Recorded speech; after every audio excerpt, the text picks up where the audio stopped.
अस्सलाम वालेकुम। आज जिस मौजू पे हम बात करेंगे वो मौजू ये है कि अगर आपको पखाने में खून आ रहा है तो क्या ऐसे खतरनाक अलामतें हैं जो अगर आपके अंदर मौजूद हैं तो आपको इसको नज़रअंदाज नहीं करना चाहिए और इसको सीरियस लेना चाहिए, क्योंकि कुछ केसेस में लोग इसको कब्ज़ की वजह से या इसको बवासीर की वजह से समझ के इग्नोर करते हैं, लेकिन वो ज़्यादा खतरनाक बीमारी की तरफ इशारा करता है, जैसे कि बड़ी आंत का कैंसर भी हो सकता है। तो अगर ये 5 बड़ी अलामतें जो मैं बताने जा रहा हूँ, इनमें से कुछ अलामतें आपके अंदर मौजूद हैं, तो आपको अपने डॉक्टर से ज़रूर मशवरा करना चाहिए, क्योंकि लोग इसमें झिझकते हैं और अपने डॉक्टर से शर्म की वजह से या हिचकिचाहट की वजह से कि हम ये कैसे मसला बयान करें, इसको नज़रअंदाज करते हैं या इसको छुपाते हैं। तो उसकी वजह से ये मसला जो है आगे जाके खतरनाक मसला, जिसको फिर जानलेवा भी आगे साबित हो सकता है। तो इसलिए इसको आपने छुपाना नहीं है अगर इन अलामतों में से कुछ अलामतें मौजूद हैं। अच्छा, नंबर 1 अलामत, अगर आपको पखाने के साथ खून भी आ रहा है और साथ आपको ये महसूस होता है कि आपको ठीक तरह से फरागत नहीं हुई, मतलब आपने वॉशरूम गए हैं लेकिन आपको वॉशरूम जाके महसूस होता है कि मेरा पेट ठीक तरह से साफ नहीं हुआ, कुछ पखाना अंदर रह गया है। अगर तो ये भी आपको महसूस होता है और पेट में फारा रहता है, पेट भरा भरा रहता है, तो फिर आपने ये अपने डॉक्टर से मशवरा जरूर करना है, क्योंकि ये एक खतरे की अलामत हो सकती है। नंबर 2, अगर आपके खानदान में, मतलब आपके वालिद या वालदा, बहन भाई या आपके ताया चाचा मामू, इनमें से किसी को कैंसर है या कैंसर रहा है या कैंसर की वजह से उनकी वफात हुई है, या फिर उनको वो कैंसर की दवाइयां इस्तेमाल कर रहे हैं, या उनको बड़ी आंत का कैंसर जो है वो डायग्नोज हुआ है,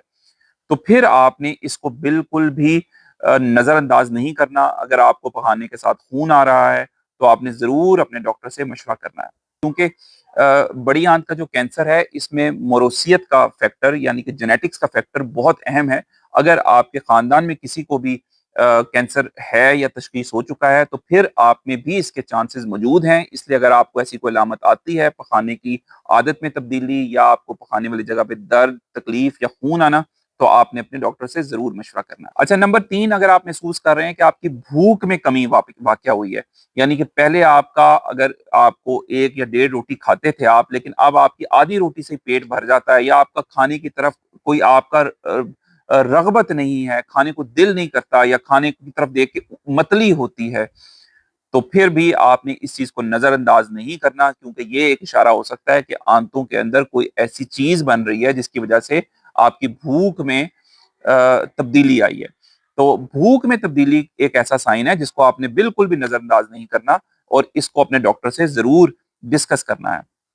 चौथे नंबर पे, अगर आप महसूस कर रहे हैं या आपके इर्द-गिर्द लोग आपको कह रहे हैं कि आपका वज़न कम हो गया, आप कमज़ोर हो गए हैं, आपके चेहरे पे रौनक नहीं रही, या आपको खुद ही महसूस हो रहा है कि आपके कपड़े जो पहले आप पहनते थे, वो आपको खुले हो रहे हैं,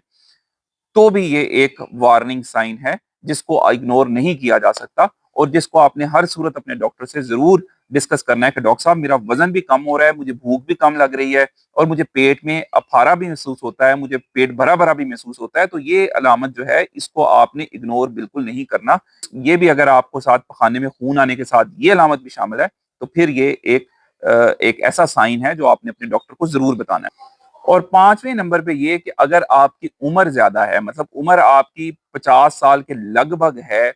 और फिर आपको पखाने में खून आ रहा है, तो फिर भी ये एक वार्निंग साइन है। ये अपने डॉक्टर से आपने ज़रूर मशवरा करना है, क्योंकि यंग लोगों में, जवान लोगों में अमूमन पखाने के साथ खून आना वो कब्ज़ की वजह से होता है, वो एनल फिशर की वजह से होता है, वो बवासीर की वजह से होता है। लेकिन जो ज़्यादा उम्र के लोग हैं, अगर उनमें पखाने में खून आ रहा है, तो उसको इन्वेस्टिगेट करना, उसके टेस्ट करवाना, उसको सही तरह से तशख़ीस करना वो बहुत ज़रूरी हो जाता है। तो दोस्तों, ये 5 ऐसी चीज़ें हैं, अगर ये पखाने के साथ खून आ रहा है आपको और इनमें से कुछ फैक्टर्स आपके अंदर, कुछ अलामतें मौजूद हैं जो मैंने आपको बताई हैं, मैं दोबारा से बता देता हूँ। भूख में कमी, वज़न में कमी, पेट ठीक तरह से साफ ना होना, मतलब महसूस होना कि अभी पखाना अंदर रहता है। नंबर 4, खानदान के अंदर किसी को कैंसर होना या आपकी उम्र 50 साल से ज़्यादा होना। तो ये कुछ खतरे की अलामतें हैं। अगर आपको पखाने में खून आ रहा है और ये अलामतें मौजूद हैं, तो आपने इसमें शर्म और हिचकिचाहट का शिकार नहीं होना, क्योंकि ज़हन में रखें, अगर खुदा न ख़ास्ता बड़ी आंत का कैंसर भी डायग्नोज होता है, या ऐसे तो बहुत कम लोगों में इसके चांसेस होते हैं, ज्यादातर ये पखाने में खून आना कब्ज या बवासीर की वजह से होता है। लेकिन अगर ये बड़ी आंत का कैंसर भी तशखीस हो जाए तो ये एक आहिस्ता आहिस्ता फैलने वाली बीमारी है, एकदम बहुत एग्रेसिवली ये ग्रो नहीं करता। तो इसको अगर आप टाइम से अपने डॉक्टर से मशवरा कर लेंगे तो इसको कंट्रोल किया जा सकता है, इस पे काबू पाया जा सकता है। और ऐसे बहुत सारे मेरे मरीज हैं जिनका बड़ी आंत का कैंसर डायग्नोज हुआ और वो बड़ी हेल्दी लाइफ गुजार रहे हैं, क्योंकि उन्होंने टाइम से अपने डॉक्टर के साथ ये मशवरा किया और वो तशखीस हुई और उसका इलाज हो गया। तो दोस्तों, ये मैसेज आपने अपने सब जानने वाले अजीजों के साथ जरूर शेयर करना है, क्योंकि ये मसला एक ऐसा मसला है जिसको लोग शर्म की वजह से छुपाते हैं और फिर आगे जाके ये उनके लिए तकलीफ और परेशानी का बायस बनता है। अपना और अपने सब घर वालों का बहुत ख्याल रखें और दुआ में याद रखें। अल्लाह हाफिज।